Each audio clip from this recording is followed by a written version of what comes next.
let's go from the esophagus. Of course, from the esophagus, moagi ng bolus paingon, moagi sa, what do you call this? Kana sa cardia a bit.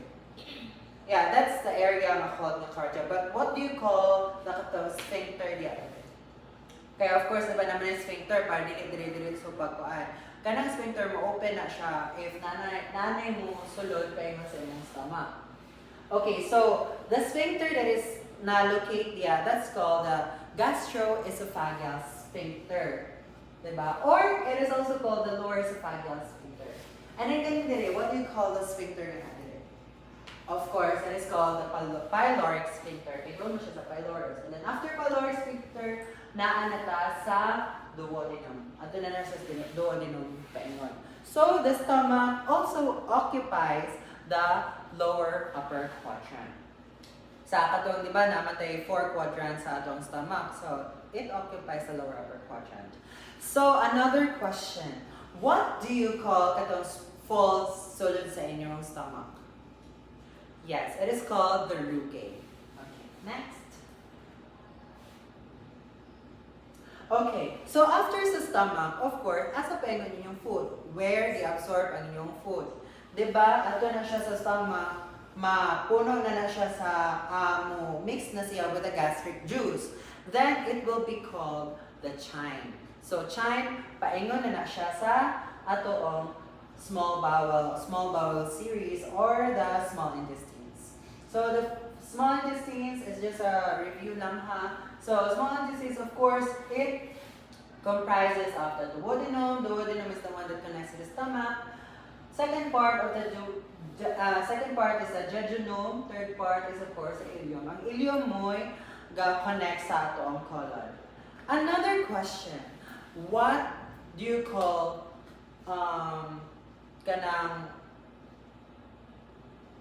what do you call the one that connects gani sa ileum and then the sacrum?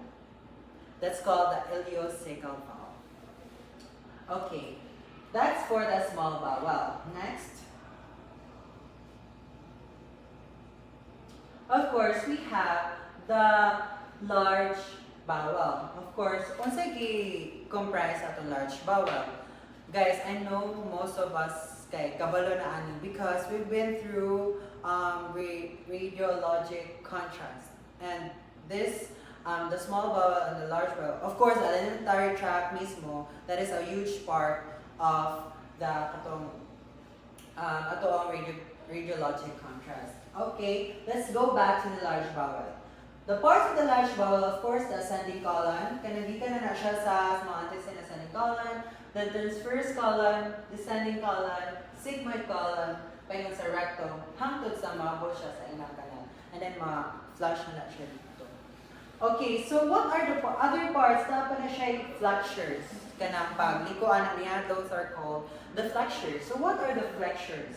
So we have the right colic flexure, or is also called the hepatic flexure. Of course, hepatic. Why do you think it's called hepatic flexure? Of course, naman di atong liver. Liver then murag na since close atong right colic flexure sa atong liver, that's why it's called the hepatic flexure. Next, we have the left colic flexure or the splenic flexure. Of course, it's called the splenic flexure. Kaya doon man siya sa atoong spleen. Okay. So, guys, just take note. The small bowel series is nearly 21 feet. Imagine how taas kayo siya. And we have the lower bowel series. It's approximately 6 feet. Okay, mas taas yun ang atoong small bowel kaysa sa large bowel. Okay, next.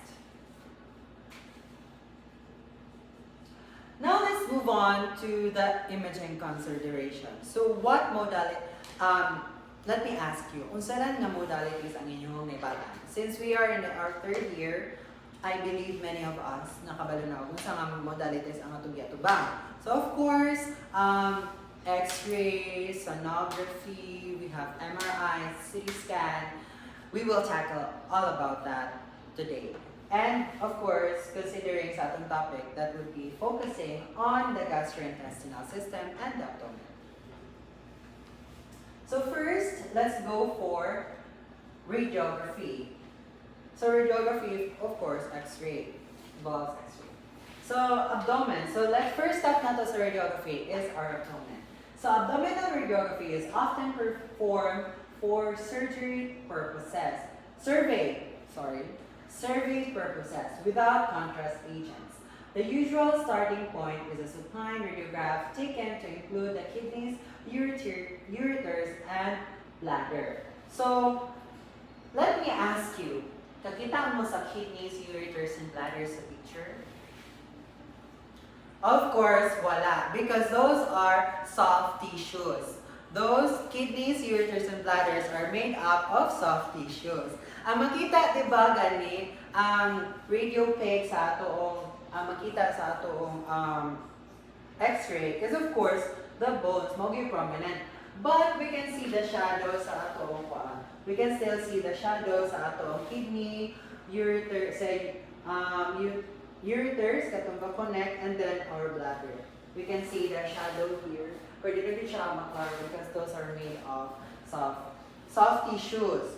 And then, the usual, so, this is for, they use kanang abdominal radiography for survey purposes. Why? Because just to general na siya. So, if makakita sila o like calcification or white dust, yeah, muna siya yung anomaly. So, dito na sila mo take up further investigation. Okay, next. The esophagus. Let's go to the esophagus. Now, an esophageal or barium swallow study may be performed to demonstrate anomalies and abnormalities of the esophagus. So let me ask you this. What is a radiographic study called sa atong esophagus? Can a radiographic study sa atong esophagus? Okay, correct. That's esophagography. Esophagography. Nana siya sa knee. So, esophagography. Okay. And it can also be called the barium swallow. So, ang atong ginagamit dira nga contrast media is called the barium swallow. Okay, next. Let's go to the stomach. After the esophagus, again, natata sa stomach. One common radiologic procedure of the gastrointestinal tract is an upper GI. So, again, a question. Kaya para, dili mo ma-board, Chaz. So, o say, decompose sa atong upper gastrointestinal system. So, compose na siya of mouth, of course, the pharynx, esophagus, stomach, and then the duodenum. So, further lower than that, that's already the lower GI tract, in which barium sulfate flows from the esophagus and into the stomach and small bowel. So here, tamang image here.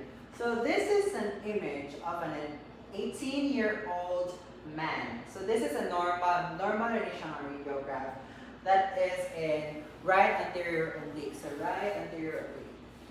Right anterior oblique.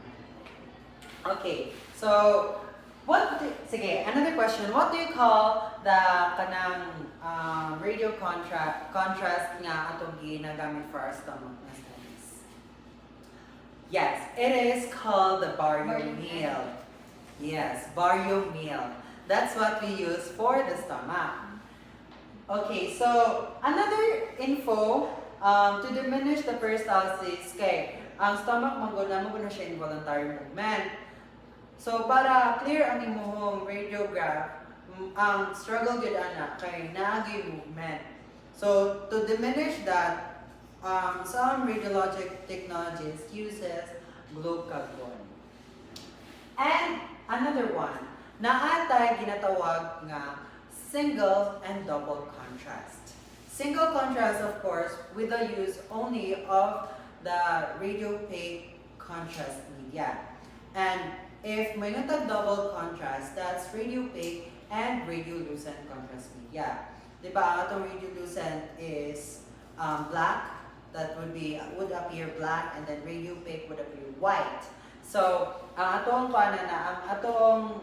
duha ka contrast ana is air and also carbon and also sa ato ang bardomil.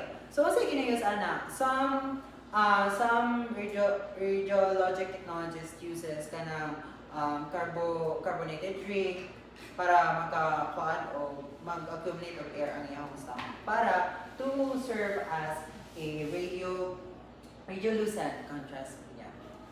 Okay, next.